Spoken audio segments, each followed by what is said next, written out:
what it shows is he's a president who never likes to admit defeat, never likes to perform a U-turn. But in the end, I think the pressure got to him, and a lot of his backers on Wall Street, you've been reporting earlier in the week, wanted this 90-day pause, and I think they've got it essentially because they know the markets.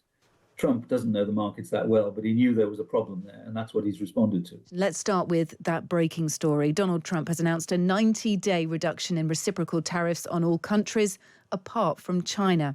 Levies have been shrunk down to 10% on imports from all countries, whereas China's will be increased to 125%. Here's the US Secretary to the Treasury, Scott Bessent, speaking outside the White House in the last 30 minutes. President Trump created maximum negotiating leverage for himself, and which tariffs went into effect 15 hours ago. The ones that we have lowered went into effect a week ago. They were announced a week ago, and we have just been overwhelmed by the response from mostly our allies who want to come and negotiate in good faith. Let's speak to David Smith, economics editor at the Sunday Times. David, good evening to you. Thank you for joining us to help us react to this breaking news. Interestingly, it has caused a spike in the markets. It has, yeah, absolutely. I mean, the share prices, as you know, have been very under the weather since Liberation Day a week ago, and they're up very sharply. One of the sharpest one-day gains we've seen. The Nasdaq's up about 8%, the S&P 500 about 5 or 6%, and that, if maintained, will be reflected tomorrow when the London market reopens. So it's a relief rally, I think we can say. It has come about, hasn't it, after probably the most turbulent day so far for the United States.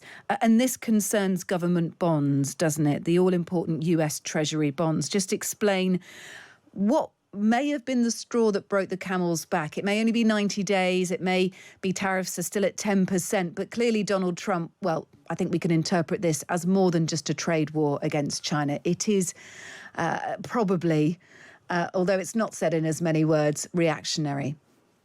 Yeah, I think it is. I mean, the idea that this is all about lots of countries getting in touch with America and wanting to negotiate, I think, is for the birds. This was there's been a market panic, and I think the reason why bonds, government bonds in the main, but also some corporate bonds have been suffering is because a lot of traders had lost money in the stock market, were losing money in the stock market after a fall they didn't anticipate, and so were having to cover their positions. They were facing what are known as margin calls, and as a result of that, had to sell bonds, and that's why the price of bonds fell, and the yield, the cost of the interest rate cost to government of funding its deficits went up, and this was slightly reminiscent of what happened to us in September 2022, the panic we had then. And so I think this was the straw that broke the camel's back, as you say. This was the thing that triggered this response. It's still very chaotic. This is not the way to do economic policy. I think Trump's unpredictability is, I think, going to be with us for some time. And you don't know what's going to happen after 90 days. I suspect that most countries will stay at this 10%. But it's quite interesting. I think if you try and see some logic in what Trump was trying to do. Obviously, China has been his main target and continues to be his main target with this 125% tariff. But if you look at those other Far Eastern countries like Cambodia and Vietnam, where in his first term, they initially, not now, but initially faced very high tariffs, 46, 47%, something like that.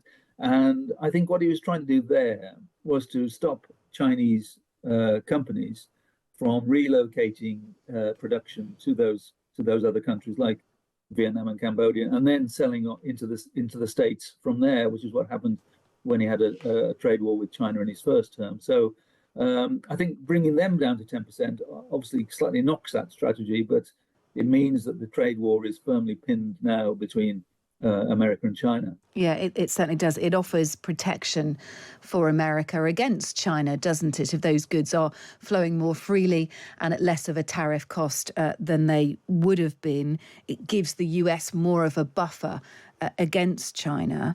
Where does this China trade war go? So they're now at 125%. That has come about because they increased tariffs on the US to, 84% today.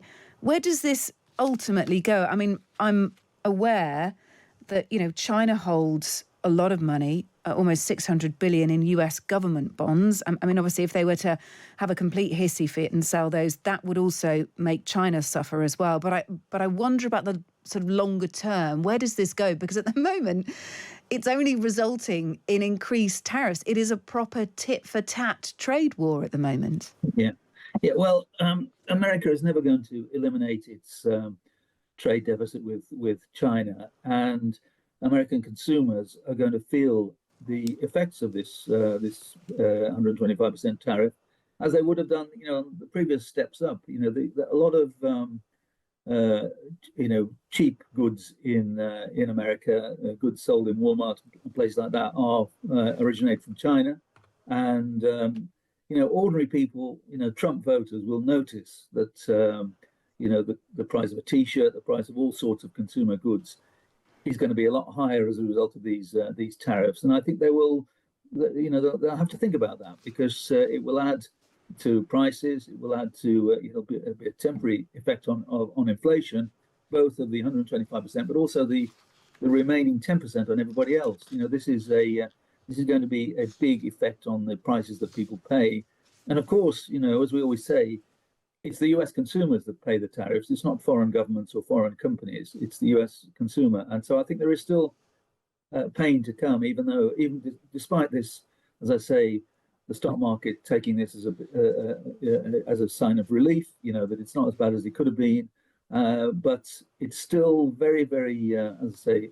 uncertain, very, very volatile, and you just don't know what this president is going to do from day to day, no.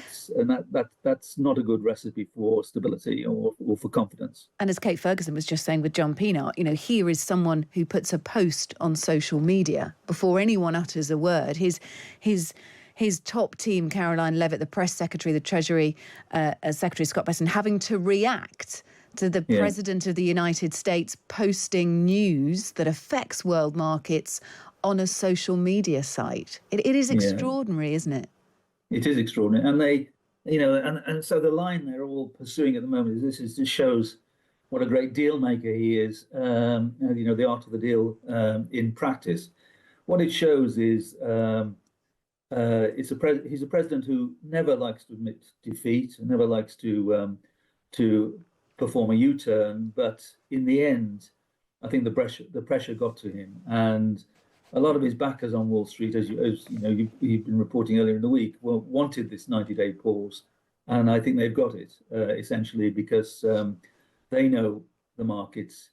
Trump doesn't know the markets that well, but he knew there was a problem there, and that's what he's responded to. Where does this leave those countries who've announced retaliatory tariffs beyond China? So I'm thinking about EU member states today who approved 25% tariffs on a range of US products. This is in response to the first wave of tariffs announced initially. That is the aluminium and steel tariffs. Then, of course, we got the car tariffs. But this is just in response to that first wave of tariffs, 25% on US goods coming into the EU. Would Donald Trump now expect the EU to not go ahead with that? It's sort of an interesting proposition to think about, isn't it? It is, and as you said, the